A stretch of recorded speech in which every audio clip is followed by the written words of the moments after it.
everybody. My name is Bilal Tariq. I am a developer. I create applications in PHP, Codeigniter, jQuery user interface, etc. I've been programming for quite some time, and I was troubled by the way I structured and designed my applications. So here is the what I did for my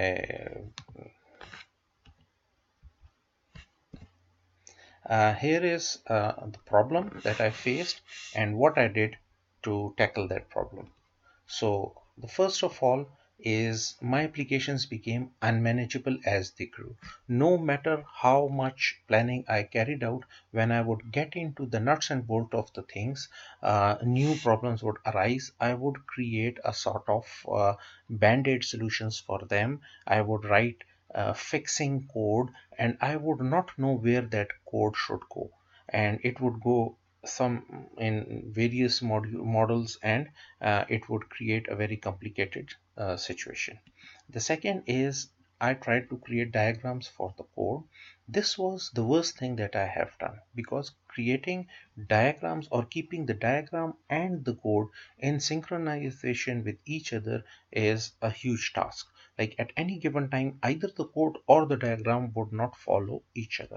And even if I spend all the time and make both of them synchronized, there is no guarantee that a day after or after a day or so of development will not I mean dis- disturb the synchronization. So this was the the least helpful thing that I ever did to structure my code. Next thing is the lack of structure. Uh, this is exactly the crux of the problem. Actually, there was no structure in my code. I did not know where anything should go. I would write functions everywhere, and then they would not be able to locate it. The second thing is that running after a bug, it means that my front end and my back end models and the database code, they were not in watertight compartments. The view the models dealing with the view would have code related to the database and so on. And now let's see the solution. What I have done to make my applications more manageable. The first is that agile development. Now I divide my application into modules and work on one module at a time. Once that module is tested, developed, and in place, only then will I add another module. I do not try to develop the entire application in a single instance. So in my case, development of a module would take somewhere between 1 week to 15 days, no more than 15 days. Then is each table has four models, and there is one model for create, delete, edit, and read each. Now this may sound very strange and a lot and overkill to you, but the thing is I have got these models skeletons ready, and whenever I create a new table, I copy the skeleton of these models for that table and fill in the blanks, and the models are ready. The thing is that there are very many minor steps in writing or reading or deleting an entry from a table, and each and every action has been studied in detail and code has already been written for that. So when I create these four models, it controls each and every aspect of a table, and there is no more confusion. So even there are more, but I have got skeleton and code base ready. Next is each view has one model.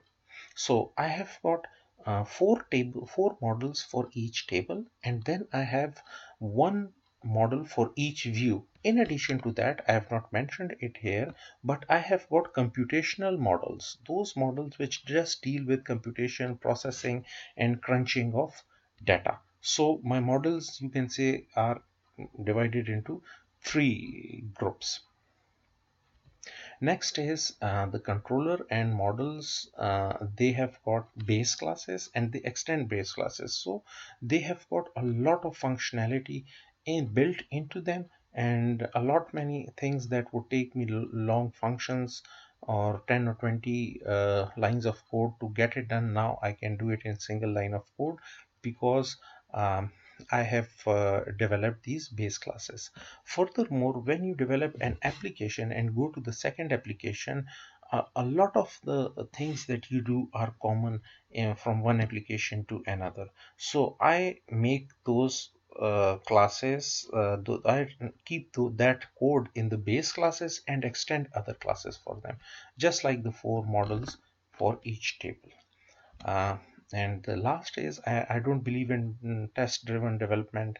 It's too much hassle for me. But I have developed a small form in which I give the name of the model and the function and the arguments and just press test. So that is how I can feed arguments to any function on in my models, and I test each and every function. So this is a small testing environment that I have created for myself. Um, the most important thing is that when you give structure to your code, it is like creating a huge cupboard. And no matter how much code comes or different type of requirements and you write, you know where each code will go. Every type of code has its own location in the cupboard. And if uh, you create a new table, so the cupboard extends itself and accommodate more models of or related to that table. And if you get a code that you don't know where it should go, then you stop, think for a while, and create a specific location in your structure for that sort of code. And from that point onward, whenever some code of that category comes, it goes there. Like for example, when I created models for tables, models for views, there were functions which were neither dealing with tables nor dealing with views. They were the computational functions. So I had to keep group them in separate models, and I called them computational or data crunching models, and segregated them based on the functional on their functionality. Thank you very much for your time, and please do give me your feedback.